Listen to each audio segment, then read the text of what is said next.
예수가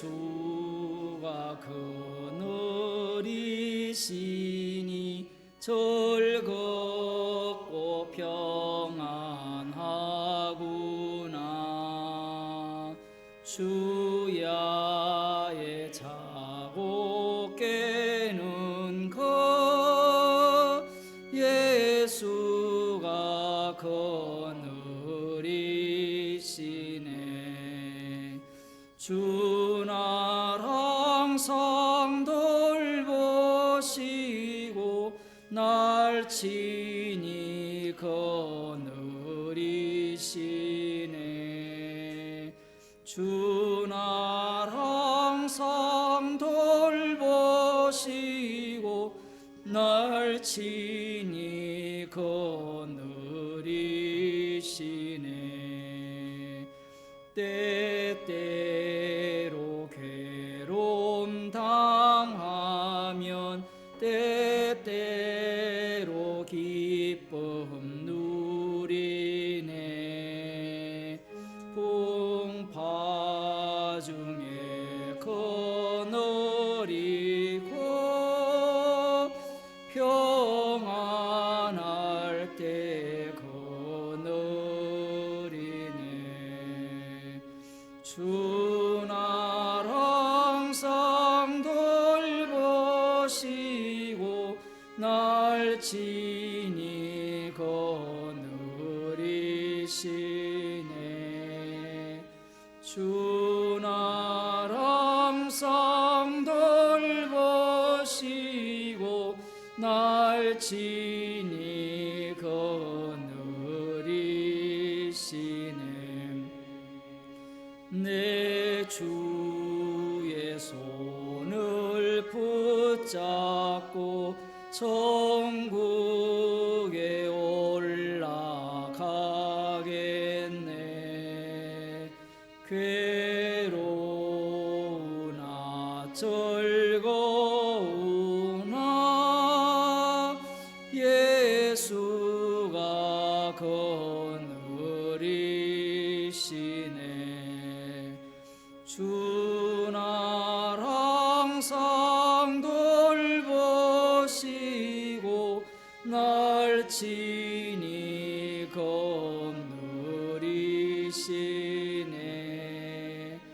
주 날 항상 돌보시고 날 친히 거느리시네. 이 세상 이별할 때에 지옥의 권세 이기네. 천국에 있을 때에도 예수가 거느리시네. 주 날 항상 돌보시고 날 친히 거느리시네. 주 날 항상 돌보시고 날 친히 거느리시네.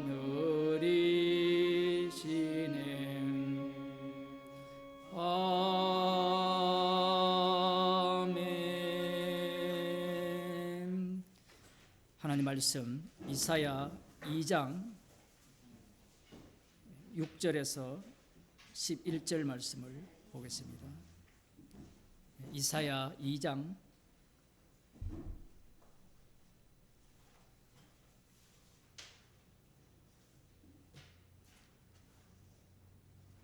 5절부터 보겠습니다.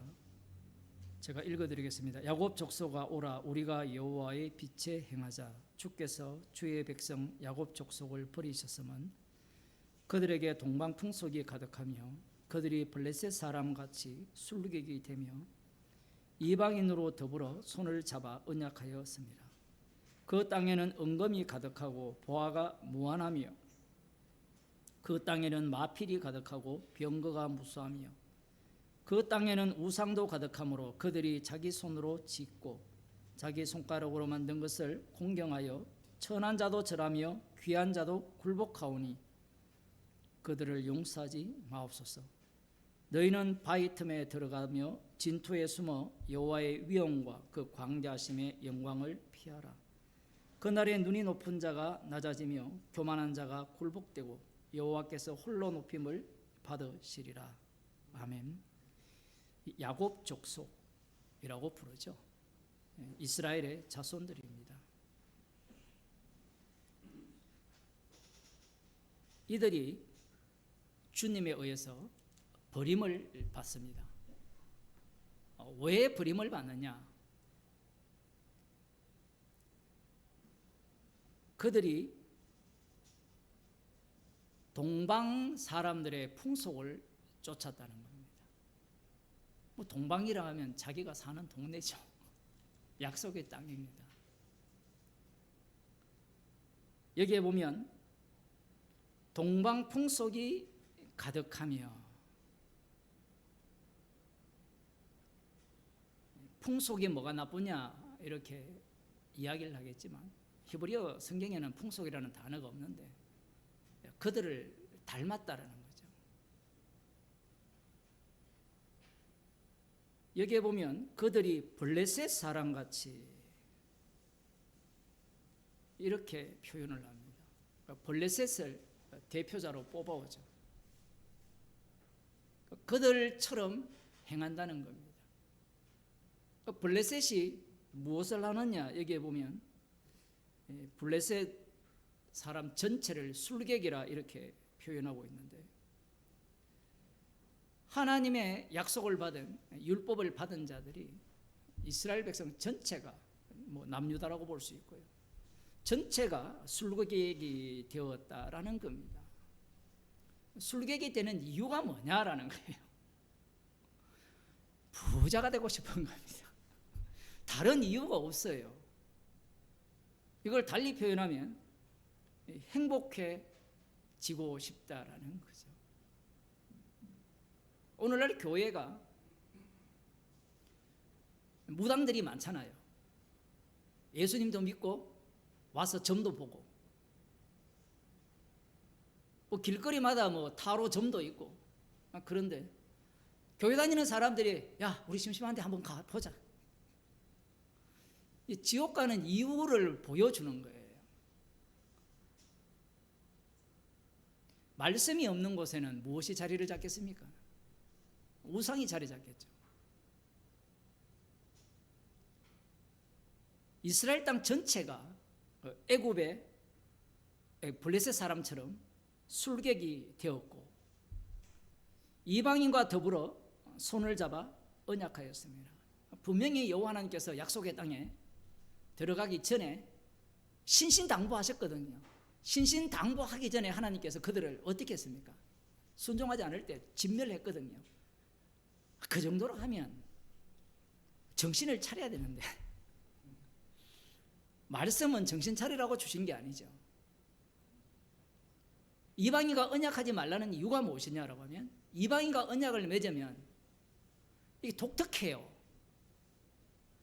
예수 안 믿는 사람하고 복음 모르는 사람하고 결혼하면요, 복음 모르는 사람이 복음으로 들어올 확률로 이야기해야 되나요? 이 거꾸로 될 확률이 거의 100%거든요. 주일날 한 사람은 교회 가자 그러고 한 사람은 놀러 가자 그러면 교회를 오겠습니까? 놀러 가겠습니까? 가정을 화평을 위해서는 놀러 가야죠. 아니 말씀이야 뭐 유튜브 들으면 되지. 우리 놀러 가면서 듣자. 음악 듣는 것처럼 생중계 되잖아요. 이방인과 언약을 했다라는 것은 그쪽이 탐해나는 거거든요. 언약을 함으로 말미암아 손해 보는 것보다 이익이 훨씬 많은 거예요. 우리 지난번에 이 솔로몬 왕을 봤잖아요. 솔로몬 왕이 하나님이 주신 지혜를 받았죠. 놀라운 것은 그 지혜를 받았는데 부자가 되었어요. 그 지혜 때문에. 부자가 되니까 그 지혜 때문에 우상 숭배 속으로 들어갑니다. 솔로몬이 받은 지혜는 지혜가 아님을 보여주기 위한 지혜죠. 그게 전도서를 통해서 보여줍니다. 이방인과 언약하는 이유는 보다 잘 살기 위해서. 모든 사람이 지금보다 더 잘 살기를 원하고 더 높은 권력을 소유하기를 원하잖아요. 누가 거지처럼 살기를 바랍니까? 우리가 이걸 보면서 야, 우리는 이방인과 맹약하지 말자. 이미 우리는 짐승 속에 살기 때문에 말씀을 보면서 십자가와 만날 생각을 해야 되는데 자꾸 우리는 그 꼼수를 쓰죠. 우상을 섬기지 않으면 하나님이 심판하지 않을 것이라는 그런 어떤 나름대로 계산을 갖고 우상을 섬기지 않으려고 하는데, 이방인과 더불어 손을 잡고 언약하였습니다. 그 땅에는 7절 보세요. 은금이 가득하고 보화가 무한하며 그 땅에는 마필이 가득하고 병거가 무수하며 그 땅에는 우상도 가득하고 그들이 자기 손으로 짓고 자기 손가락으로 만든 것을 공경하여 천한 자도 절하며 귀한 자도 굴복하오니. 은금도 많고 마필도 많고 병거도 많고 그런 것들이 다 어디에서 왔습니까? 손으로 지은 그것들을 천한 자나 귀한 자나 모두가 다 공경을 하죠. 신기하지 않습니까? 여호와 하나님을 섬기는 일에 있어서 한만고 한뜻이 되는 경우는 거의 없어요. 근데 우상을 섬기는 일에는 한만고 한뜻이 되는 경우가 굉장히 많죠. 요즘은 그런 데 있는지 모르겠지만 동네에서 뭐 고사 지낸다 그러면 다 가잖아요. 교회를 다니다 안 가요.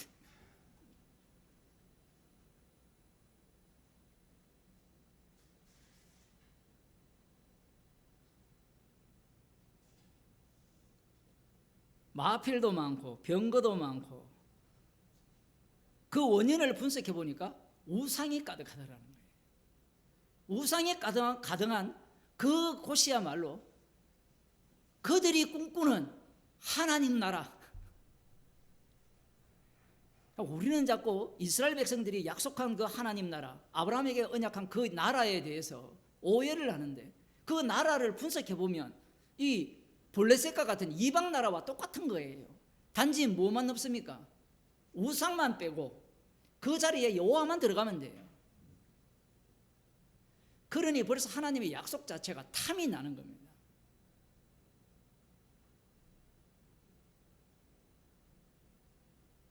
오늘날 또 교회 오는 사람이 천국 가고 싶어서 난리잖아요. 천국을 가기 위해서 자기 가족도 버리고, 그 신천지애들 그렇게 하잖아요. 자기 부모도 버리고, 초등학교 중학교 앞에 걔들 그걸 애들 방과 후 돌봄 센터 만들어 가지고 세뇌시키는데 어떡하겠어요?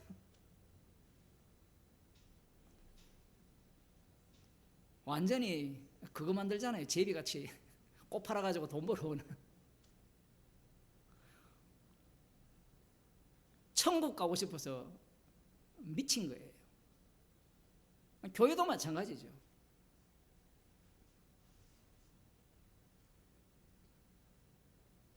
이렇게 탐이 나는 것이 보기 전에는 탐이 안 납니다. 이게 신기하죠.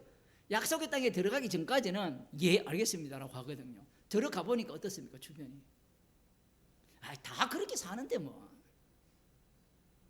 서울에 있는 대부분 교회가 청년회에 마치면 어디 갑니까? 맥주집에 가서 맥주 한잔 마시고 교제한대요. 뭐 안 그런 교회도 있겠지만,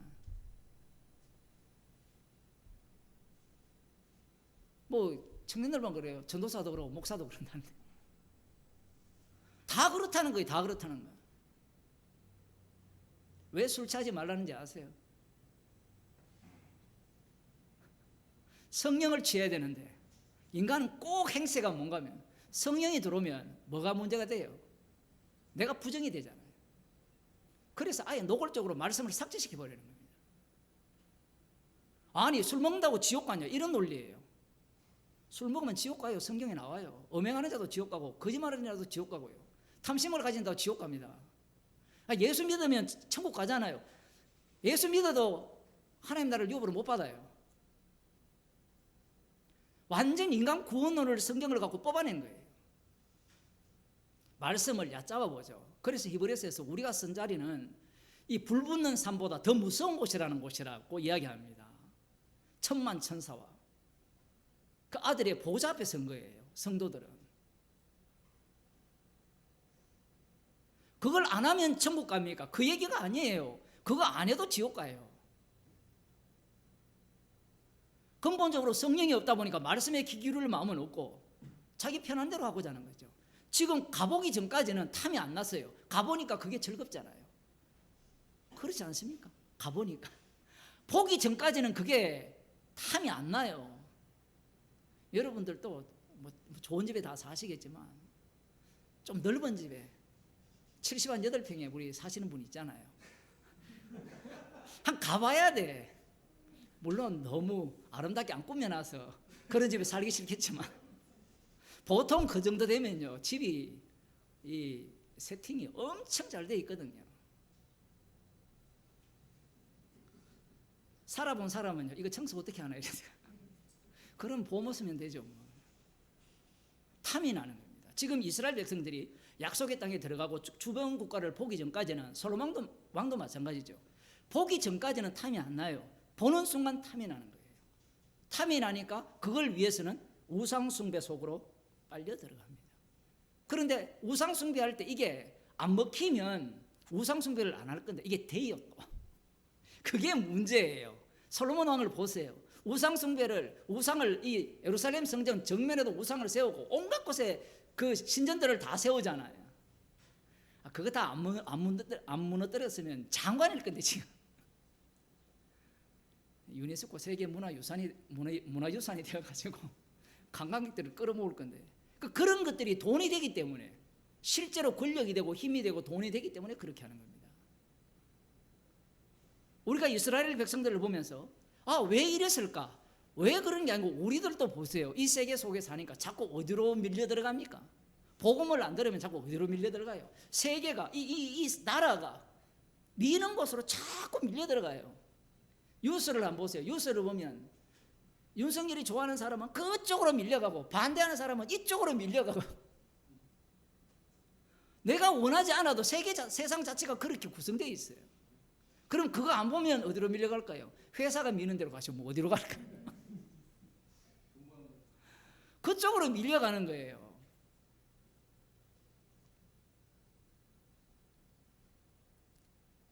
여호와의 심판에 대해서 굉장히 엄중하게 이렇게 온다라고 이렇게 말씀이 되어 있고 실제로 이제 이 남유다는 BC 586년에 바벨론 제국에 의해서 멸망을 당했습니다.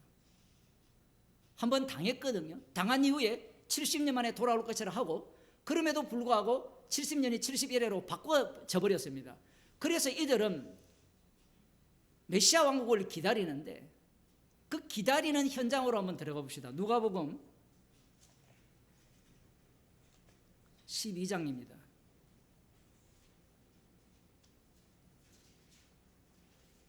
제가 누누이 말씀드렸습니다만 사복음서에는 이스라엘 백성들이 우상을 섬긴다는 내용이 하나도 안 나온다는 사실을 명심하시라고 했죠. 그게 이 사복음서를 읽는데 굉장히 중요합니다.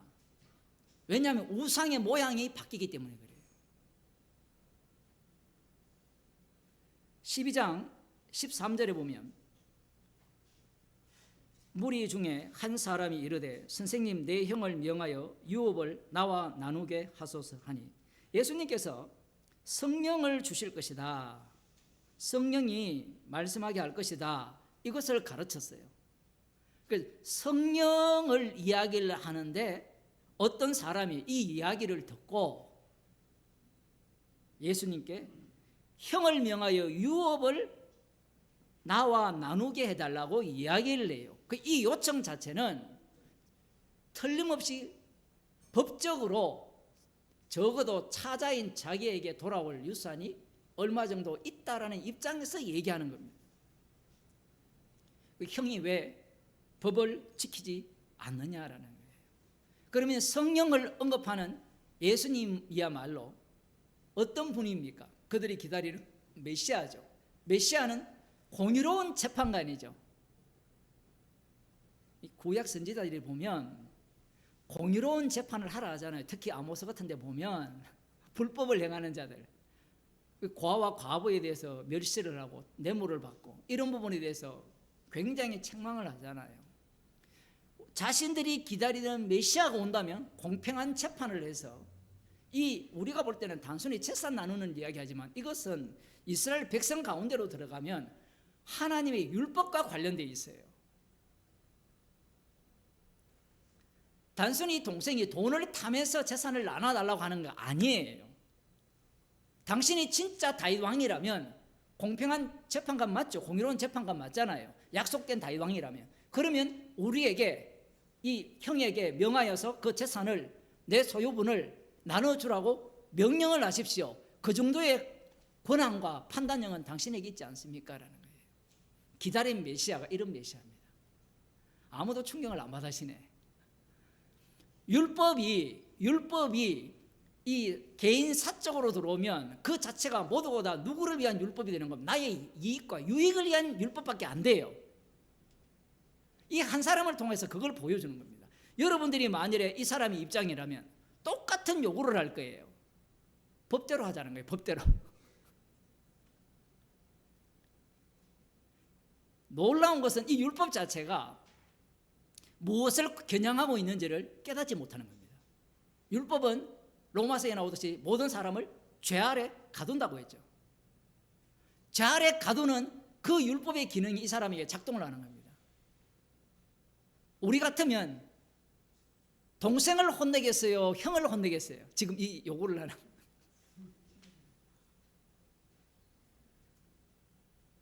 예? 누구를 혼내겠어요? 누가 잘못했습니까? 형이 잘못했잖아요. 그런데 지금 예수님은 곁에 온 형에 대해서는 아무 말도 안 해요. 이게 분노를 야기시켜요. 예수님이 이렇게 말합니다.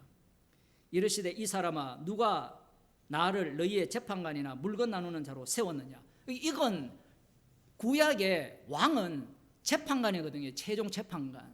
솔로몬의 지혜가 재판하는 자잖아요.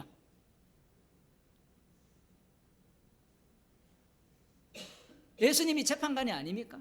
재판관이 맞아요. 그런데 물건 나누는 분이 아니에요. 재산을 나눠주는 분이 아니에요. 예수님은 자기의 몸을 갖고 희생물을 갖고 심판하는 심판주예요. 착각을 하죠. 율법을 주신 것은 죄 아래 가두기 위함인데 율법을 주니까 율법을 갖고 와서 이들은 죄 아래 갇혔음을 제대로 보여주는 겁니다. 갇혀 있으니까 예수님을 뭘로 보는 겁니까? 재산을 나눠주는 분으로 보는 거예요. 이거 뭐 와닿지 않습니까? 예수 이름으로 뭐든지 구하면 재산을 주신다고, 재물을 주신다고. 지금 그 얘기예요. 공평한 재판관이라면 내가 기도하면 들어줘야 되죠. 그렇지 않나요? 하나님의 자녀가 밤낮 부르짖는 기도를 들어주지 않으시겠느냐? 뭘 들어줍니까? 주님은 기도해서 들어주는 게 아니라 예수님이 밤낮 기도하셔서 그 기도의 응답으로 십자가에 못 박혀 죽으시고 우리에게 뭘 주십니까? 성령을 주시죠. 십자가의 영을 부어주시거든요. 지금 이 사람은 예수님을 향해서 재물 나누는 분으로 본 거예요. 걸려든 거예요.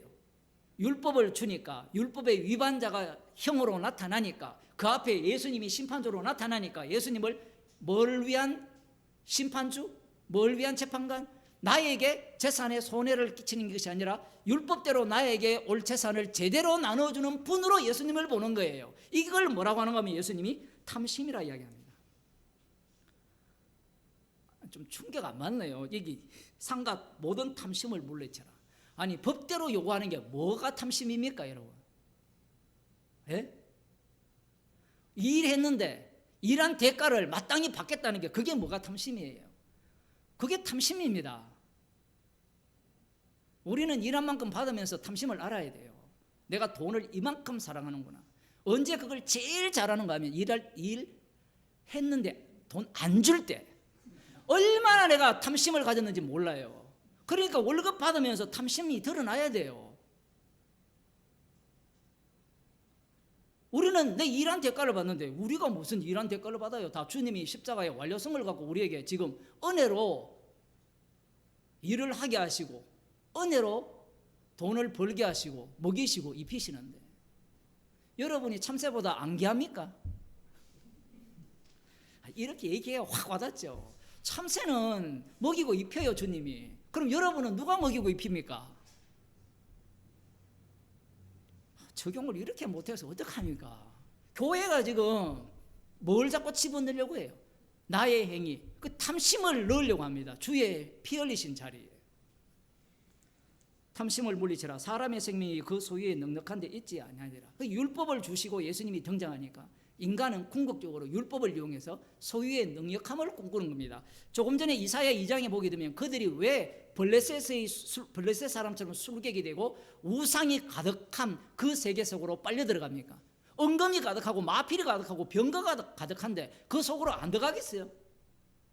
오늘 여러분이 말씀을 들으면 돈을 내야 되잖아요. 연보를 뺏겨야 되잖아요. 그런데 오늘 만일 여러분 일하러 가면 일당 500만 원 준다. 그러면 어디 가겠습니까? 주님 판단하여 주옵소서. 주님은 답변 간단합니다. 상과 탐심을 물리쳐라. 사람의 생명은 소유의 능력함이 있지 않다. 에이, 주님은 현실을 몰라. 주님은 현실을 진짜 몰라요. 왜냐하면 이 현실은 불받아야 될 현실이기 때문에 그래요.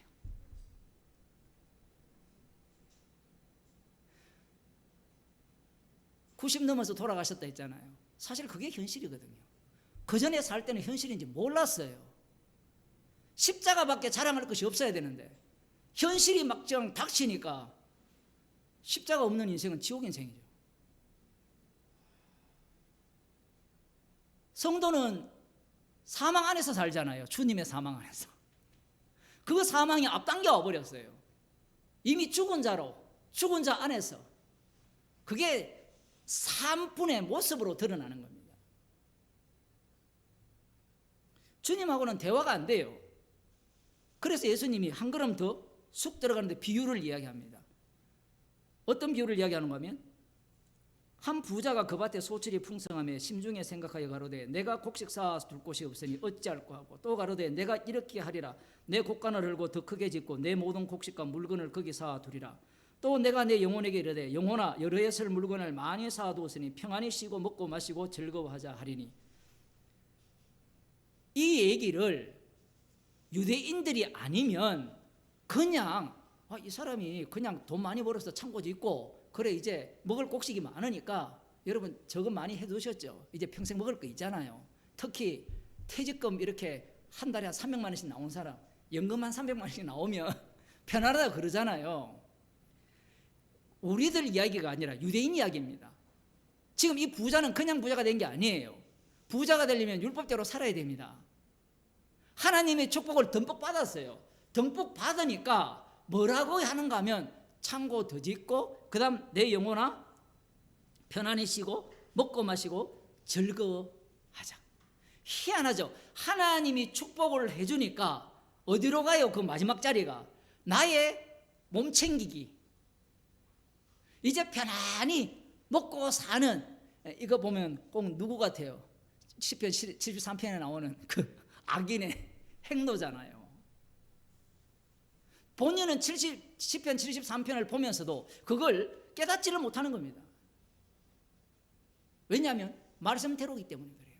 그런데 예수님 앞에 서버리면 그 모습이 어떤 모습이죠? 아쉬운 게 있습니까? 없습니까? 없죠. 없으니까 예수님께 올까요? 안 올까요? 나오지 않죠.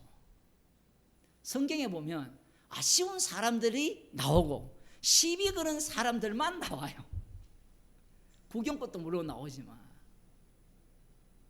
여기에 대해 예수님이 뭐라고 합니까? 하나님이 이르시되 어리석은 자여 오늘 밤에 네 영혼을 도로 찾으리니 그러면 네 예비한 것이 네 것이 되겠느냐. 이 재물과 모든 것들, 그래 네 창고 지었다 잘 보관했지, 이걸 왜 주셨는가? 무엇을 위해 주셨는가? 이걸 다 주님한테 드리면 천국 가나요? 이 얘기를 하는 게 아니에요. 이게 이제 나중에 부자 청년이 등장을 하거든요.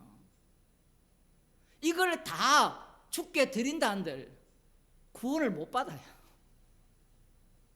지금 이 비유를 말씀하시는 이유는 모든 인간은 이런 겁니다. 자기를 위하여 재물을 쌓아두고 하나님께 대하여 부요치 못한 자라는 이야기예요. 지금 이 형이 가진 그 유산을, 형이 다 갖고 간 유산을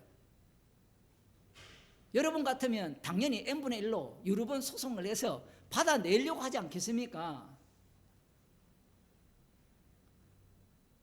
주님은 그것을 갖고 어디까지 끌고 가는가 하면 그것은 자기를 위하여 재물을 쌓아두고 하나님에 대해서 부요치 못한 자와 같다, 이렇게 끌고 가버려요. 너무 과한 해석 아닙니까? 당연한 것을 요구하는 것이, 그 당연함이 어디까지 갔어요? 자기가 부요하면서 결국은 네가 원하고자 하는 게 뭐냐? 그래, 법대로 유산을 받아가지고 죽을 때까지 편안하게 연금 받아 먹으면서 행복하게. 여러분 뭐 하면서 살고 싶습니까? 맨날 수영장에서 수영만 하고, 그 수영장도 아무나 못 들어가는 특별한 사람만 들어가는 수영장, 테니스장도 그런 테니스장이 있잖아요, 그죠? 드라마에 보니까 그런 게 있던데요. 특별한 사람만 들어가는 테니스장 실제로 있죠. 골프장도 특별한 사람만 가는 골프장, 그런 데서 편안히 살다가 가고자 하는 게 인간의 욕망이에요. 이 욕망을 무슨 수로 인간이 제어할 수 있느냐? 없어요. 그러니 모든 인간은 지옥 가야 마땅하는 겁니다. 어느 누구도 이것을 이길 인간은 없어요. 주님께서 자기의 피 공로를 자랑케 하기 위해서 자기 백성을 선택해서 성령을 주시게 되면 십자가가 밝히 보이는 인생이 되는 겁니다. 제자들 보세요. 이 욕망에서 못 벗어나요.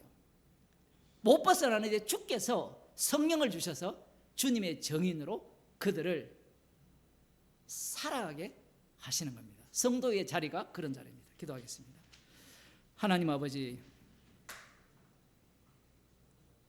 탐심밖에 없는 저희들을 불러 십자가의 피 공로만을 증거하는 정인으로 삼아주심을 감사드립니다. 우리가 살아가고 만나고 부딪히는 모든 현장이 십자가 사건이 일어나는 현장임을 보게 하시고, 그 사건에 휘말려서 주님의 피 공로를 자랑하며 밝히 증거하는 감사하는 주의 백성이 되게 하여 주옵소서. 예수님 이름으로 기도드리옵나이다. 아멘. 하늘에 계신 우리 아버지여, 이름이 거룩히 여김을 받으시오며 나라에 임하시오며 뜻이 하늘에서 이루어진 것 같이 땅에서도 이루어지이다. 오늘날 우리에게 일용할 양식을 주옵시고 우리가 우리에게 지은 죄를 사하여 준 것 같이 우리 죄를 사하여 주옵시고 우리를 시험에 들게 하지 마옵시고 다만 악에서 구하옵소서. 대개 나라와 근사와 영광이 아버지께 영원히 사옵나이다.